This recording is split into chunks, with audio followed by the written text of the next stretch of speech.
Welcome back. I am Shankar Venkatagiri, your instructor for Statistics for Business 1. And I'm Liza, and I have his brains. We've begun talking about how to summarize a dataset. In our last segment, we discussed centrality measures such as the mean, median, and mode. We use these measures to distinguish between countries of the world based on their international tourism receipts. Remind us of our second question, Liza. What can we say about the spread of tourism receipts across the various countries? How is that? Our emphasis throughout this course will be on quantifying our answers to qualitative questions. When we have 161 countries to examine, we realize there's no other way out. We have a set of 161 countries that are sorted on the basis of their mean, if you notice. At positions 99 and 100, we have pretty much the same number. If we were to expand the precision a little, that number will not differ by much, if you notice. Did you get that? So we've got two countries which are almost identical in their average receipts at $442 million. Now, which are these countries? Let me go across the row. And I realize that these rows correspond to Bermuda and Latvia.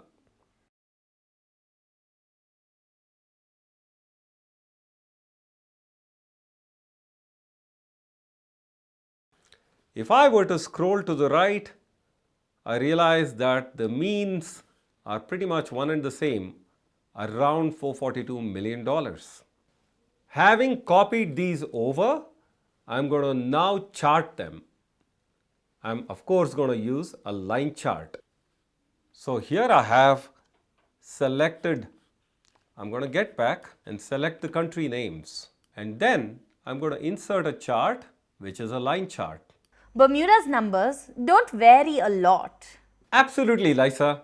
If I were to make my conclusions based on mean receipts alone, these countries would have been regarded as pretty much identical. But Bermuda has relatively stable receipts over the 16-year period, whereas for Latvia, it's been constantly on the rise.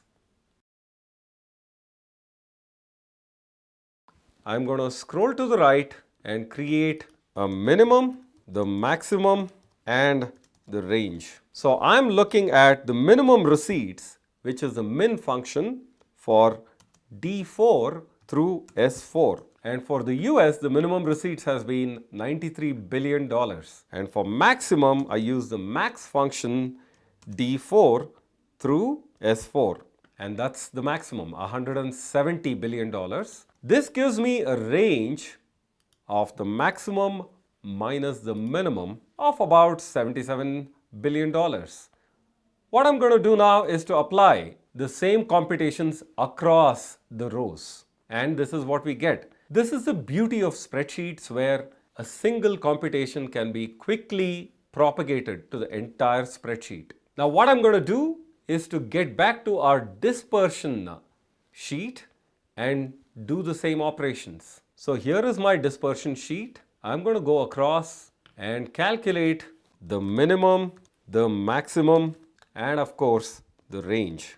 So in our case, it is the minimum of D2 through S2. I have the maximum of D2 through S2 and the range, which is the maximum minus the minimum. Once again, I'm just going to drag this down and apply those computations to the second country. If we remember, the first country is Latvia and the second country is Bermuda. So having replicated these operations on the dispersion sheet, we notice that the range for Latvia is nearly 1100, whereas that for Bermuda is about 220. Hey, one is 5 times the other.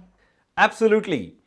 One thing I must emphasize is that in a business context, we must round off our numbers while conveying results. You see, excessive precision can obscure the findings.